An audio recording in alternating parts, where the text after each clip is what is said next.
Dans cette émission, nous avons décidé de mettre en valeur les talents d'écrivains des étudiantes et étudiantes de l'Université de Poitiers. En effet, ces étudiants comme les autres en apparence, possèdent pourtant un talent très important pour l'écriture, et vous allez sans aucun doute adorer plonger dans leur univers.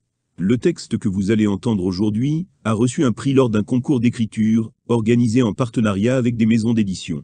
Ouvrez grand vos oreilles, pour entendre maintenant un extrait du texte « Je n'avais pas de nom », écrit par Fantine Autain. Je n'avais pas de nom, par Fantine Autain. Elle était entrée dans ma vie comme elle en était sortie, soudainement, sans prévenir, entourée de silence et de mystère. Une magnifique illusion, un doux fantasme, une caresse éphémère. J'avais 20 ans. Elle n'avait pas d'âge. Elle n'avait pas de nom.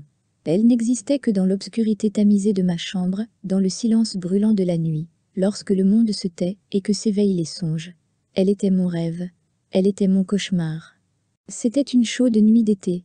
Le soleil était couché depuis plusieurs heures déjà, et le ciel s'était enveloppé d'un voile d'ébène, seulement tacheté ici et là par la lumière diffuse des lampadaires de la ville. J'étais seul, assis face à mon bureau dans la modeste chambre étudiante que j'occupais alors.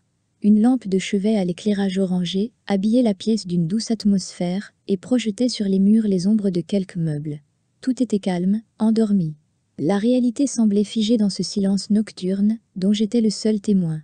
J'avais fermé mes yeux fatigués, savourant la solitude apaisante qui m'entourait. Doucement, j'avais senti le sommeil envahir enfin mon corps là, et je m'étais abandonné peu à peu au rêve. 3 coups avaient alors doucement résonné dans la pièce. Toc toc, toc. Étant aux portes du sommeil, je n'y avais au début pas prêté attention, prenant ces bruits étouffés pour le fruit de mon imagination somnolente. Mais après quelques secondes, ils avaient de nouveau déchiré le silence, m'obligeant à ouvrir les yeux. J'avais alors compris qu'on frappait à ma porte. Je m'étais d'abord inquiété, qui pouvait bien vouloir me parler alors que minuit était déjà passé et que tout était plongé dans l'obscurité de la nuit? Mais étrangement, cette inquiétude m'avait rapidement quitté. Je m'étais aussitôt senti inexplicablement attiré par la présence derrière la porte, avec une intensité que je n'avais jamais ressentie auparavant. Comme si, à cet instant précis, mon existence n'était plus centrée qu'autour de cette porte et de ce qu'elle me cachait. Je crois que je savais. Je savais que là, à quelques mètres de moi, se trouvait ce qui deviendrait mon refuge. Ma prison. Mon corps avait alors bougé de lui-même. J'avais senti mes jambes se déplacer, d'abord lentement, puis accélérant peu à peu. Toc toc, toc. De nouveaux coups avaient retenti, et les battements furieux de mon cœur s'étaient accordés au bruit lourd de mes pas frappant le sol. Arrivé à la porte, ma main droite avait abaissé la poignée d'un geste sec, rapide, sans aucune once d'hésitation. La porte s'était ouverte d'un coup, dans un silence que j'avais trouvé assourdissant. Une silhouette, fine, féminine, dont les contours imprécis se dessinaient dans l'encadrure de la porte, dans l'obscurité du couloir éteint. Elle se tenait là, devant moi, sur le palier. Immobile, silencieuse.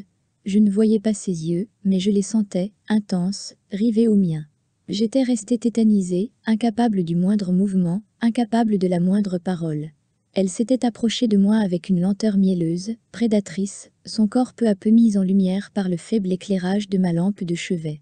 Ses jambes, longues et fines, sur lesquelles tombait à partir du genou le tissu léger d'une robe d'été, ses hanches, dont je devinais la courbe par la transparence du vêtement, et qui se balançaient de gauche à droite au rythme félin de sa démarche. Son tronc, élancé, élégant, surplombé d'un cou gracile, des bras nus, d'une blancheur étincelante, qui encadrait délicatement son corps mince. Son visage, enfin. Son visage, ses doigts tièdes s'étaient enroulés délicatement autour de mon poignet, interrompant ma contemplation muette, et elle m'avait guidé à travers la pièce avec assurance, comme si elle lui appartenait depuis toujours. Comme si je lui appartenais depuis toujours. Je l'avais suivie sans poser aucune question. Je ne pouvais qu'observer les mouvements fluides de son corps, la douce cadence de ses pas, son rythme envoûtant. Elle m'avait amené jusqu'à mon lit, où nous nous étions assis ensemble, entourés de silence. Elle avait posé ses mains sur mes joues brûlantes, et j'avais frissonné. Nous nous étions fixés longtemps, immobiles. Son regard fixe transperçait mon esprit fasciné. Puis, ses lèvres s'étaient approchées, dangereusement, délicieusement, et j'avais senti la caresse de son souffle tiède sur ma peau.